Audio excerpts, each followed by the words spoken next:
अगर आपको लगता है कि आप ग्लोबल वार्मिंग उससे पैदा हो रहे तूफान के कहर से बचे रहेंगे तो आप गलतफहमी में हैं। जितनी तेजी से ग्लेशियर पिघल रहे हैं उसे देखकर तो यही लगता है कि मॉरिशस हो या मालदीव्स या फिर मुंबई, कुदरत का कहर टूटने का खतरा चारों ओर है।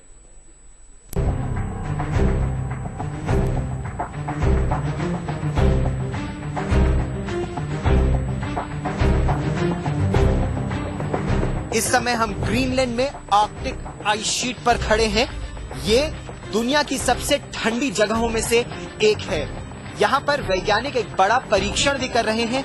ये पता लगाने की कोशिश कर रहे हैं कि ये जो हेलहाइम ग्लेशियर है ग्रीनलैंड का, ये इतनी तेजी से आखिर क्यों पिघल रहा है। देखिए उसका ये उदाहरण, ग्लेशियर पर नदी बन गई है और ये नदी सीधा आगे जा रही है।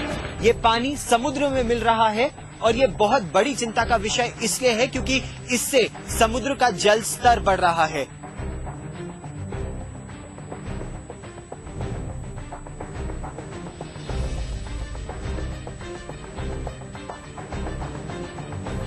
काश ये कोई पहाड़ी झरना होता जिसे देखकर हम कुदरत की खूबसूरती पर इतराते, लेकिन हकीकत इससे बिल्कुल जुदा है और बेहद डरावनी।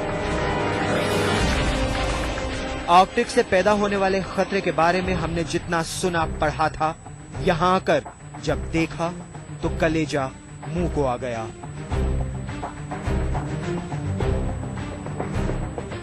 आप ये जो नीली सी नदी देख रहे हैं, यहाँ दरअसल बर्फ का दरिया होना चाहिए था, लेकिन अफसोस यही नीला पानी नीली मौत बनकर धरती के दूसरे हिस्सों की तरफ तेजी से बढ़ रहा है।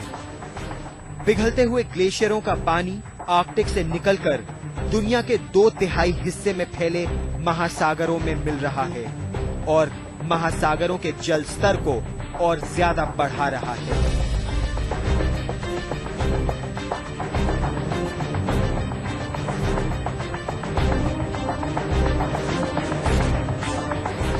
वो दिन दूर नहीं जब हमारा सुंदरबन डेल्टा पूरी तरह बंगाल की खाड़ी में समा जाएगा।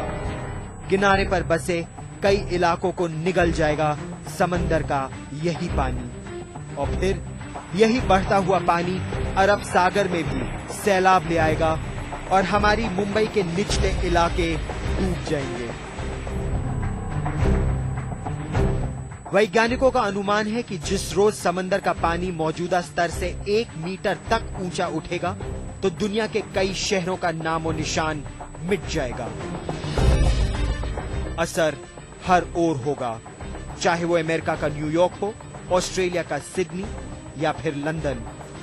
इतना ही नहीं, भारत के पड़ोसी मालदीव समेत प्रशांत महासागर के कई छोटे बड़े द्वीपों का वजूद भी खतरे में पड़ जाएगा।